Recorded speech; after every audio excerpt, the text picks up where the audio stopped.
this is an iHeart podcast. Trump country is booming. We're building, hiring, and winning in America. Because energy tax credits create jobs and put America first.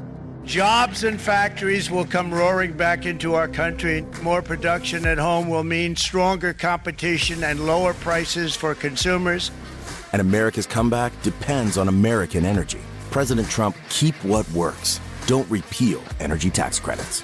Learn more at builtforamerica.us. Paid for by Built for America. A ceasefire that will lead to peace is a wonderful thing. And the only reason we're talking about ceasefire is because of Donald J. Trump. But here's my question. The Iranian foreign minister said at 4 o'clock Mideast time they would no longer attack Israel if Israel doesn't attack them. What I want him to say tomorrow morning is not only will we not attack Israel in the future, we recognize Israel as a legitimate member of the Mideast. You're listening to the 47 Morning Update with Ben Ferguson. Good Tuesday morning. It's so nice to have you with us on the 47 Morning Update. And the big story is obviously Donald Trump announcing a ceasefire in Iran. This coming after our first big story, which was Iran, who decided to retaliate, this time against the United States of America.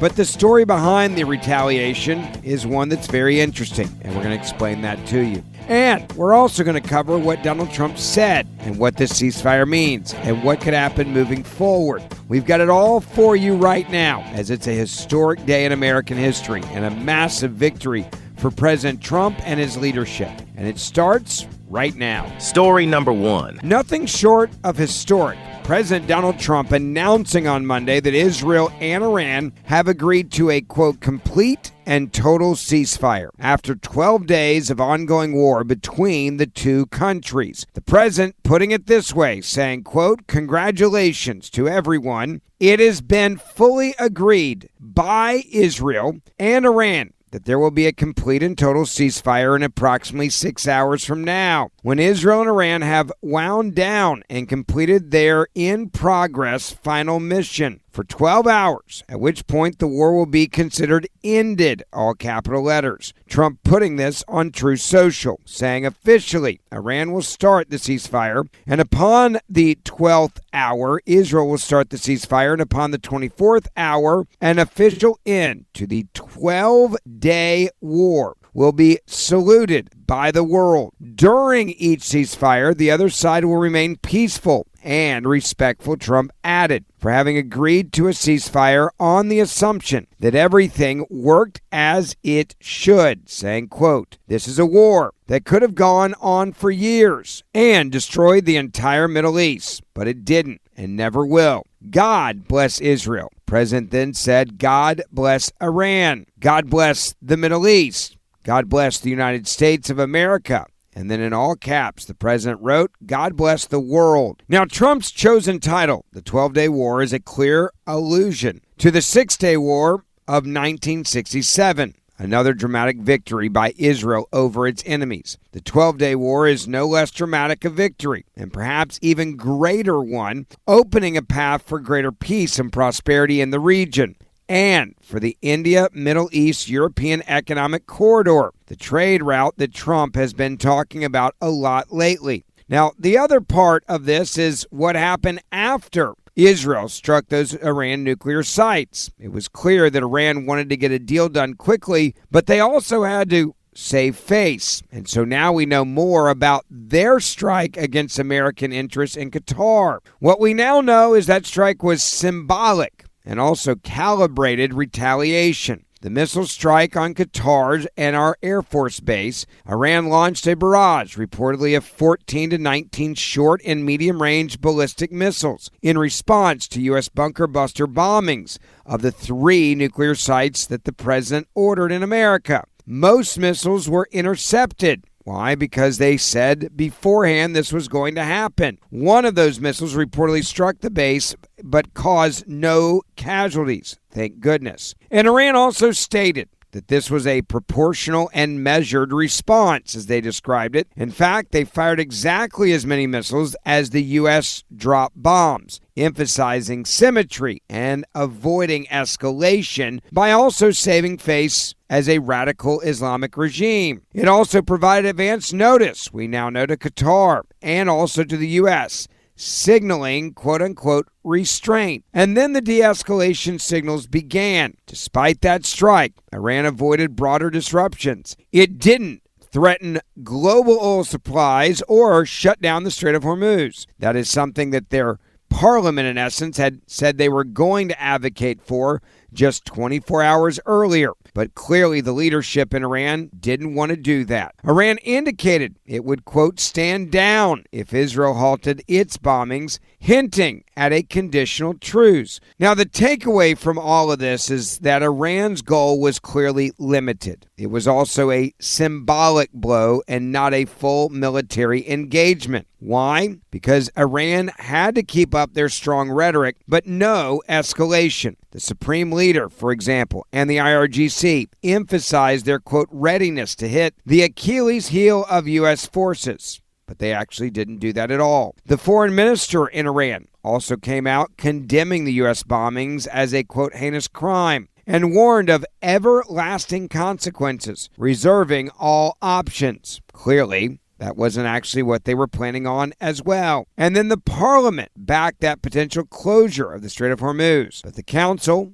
did not act. So what does this mean overall? It's clear that this was a broader Iranian, miscalculation that they tried to get under control quickly. Iran is seen preparing a mix of options, the analysts have said at this hour. Targeted strikes on U.S. installations, cyber or proxy attacks, and even plans to, disrupt global oil or naval routes. But what really happened is Iran seemed determined to avoid total war, wanting a balance and a deterrence for their own people to maybe topple them while allowing diplomacy to work in the United States of America. The bottom line is this: Iran has responded with a deliberate, proportional missile strike that was pre-warned, carefully designed to deter further U.S. or Israeli aggression without triggering full-blown escalation, and by giving advance warning, matching U.S. strikes one for one, and tying any ceasefire to Israel stopping its attacks,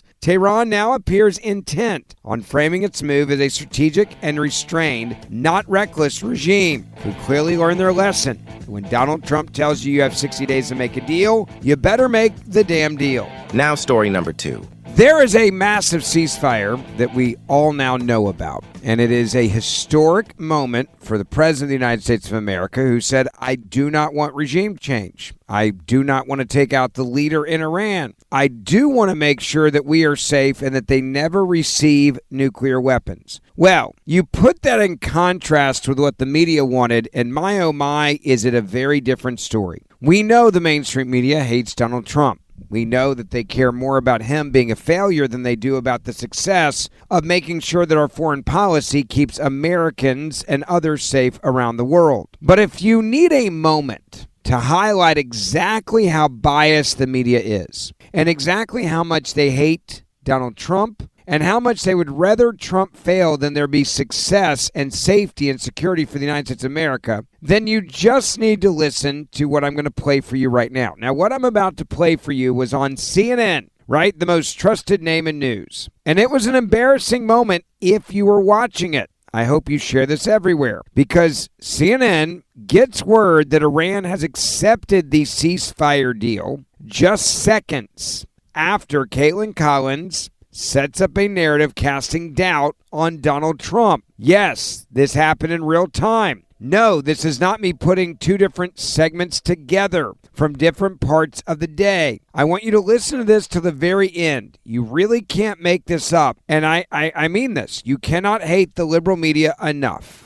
We're hearing incredibly optimistic views coming out of the White House as far as how long this can hold and what this is going to look like. that obviously still remains to be seen on the implementation side of this, and waiting to see if the firing does stop and if Iran and Israel do both agree to this. Because, speaking of the fluidity of the situation, it was just 24 hours ago that President Trump himself was suggesting a regime change in Iran was a possibility. And obviously right before that, having the United States strike Iran. And so, yes, there have been a lot of phone calls going back and forth. In part, this has to do with Iran's limited response earlier, where they fired on a U.S. base in Qatar, but there were no casualties. We know that they did give a heads up that they were going to be firing on U.S. bases without exactly specifying which ones. But that is the question here, is if the United States felt that it did not need to respond to the Iranian retaliation, did that create the space for this? That is what we've been hearing from administration officials. And so the question is whether or not this still holds for the next few hours. Caitlin, I just been given word that Iran, according to a diplomat who briefed CNN, Iran has agreed to the ceasefire.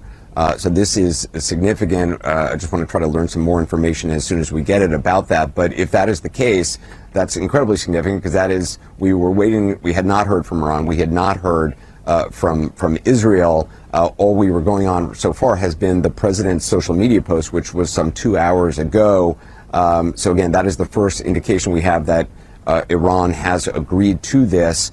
Oops, right? Like, you cannot make this up. And this is the media showing you just how much they were hoping that what Donald Trump put out would somehow not become reality, that it would be a failure, that they could then point to him and say, he's starting World War III. Donald Trump is putting everyone's lives at risk. Donald Trump is the problem. And you can hear it in real time. Now, that's not the only thing I want to remind you about, and this goes back to liberals that are in charge. I want to take you back to a guy by the name of Scott Kirby. He is a guy that was at the White House, a guy that was there under the Biden regime. And what did Scott Kirby say back on September the 13th of 2023? And then what did he say January 4th of 2024? Remember this. Kirby on the $6 billion that Biden released to Iran, saying the last administration was, quote, incredibly unserious, absolutely terrible for the world.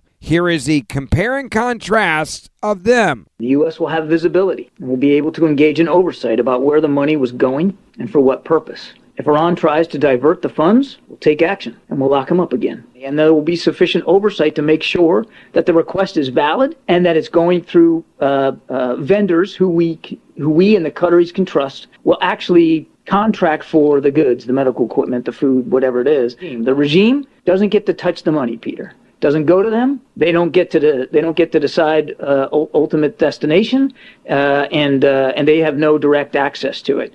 John, Iran made 2 transactions withdrawing from the previously frozen funds in Oman. What were those transactions for? I don't have the details on that, Jackie. You're gonna have to let me get back to you on that.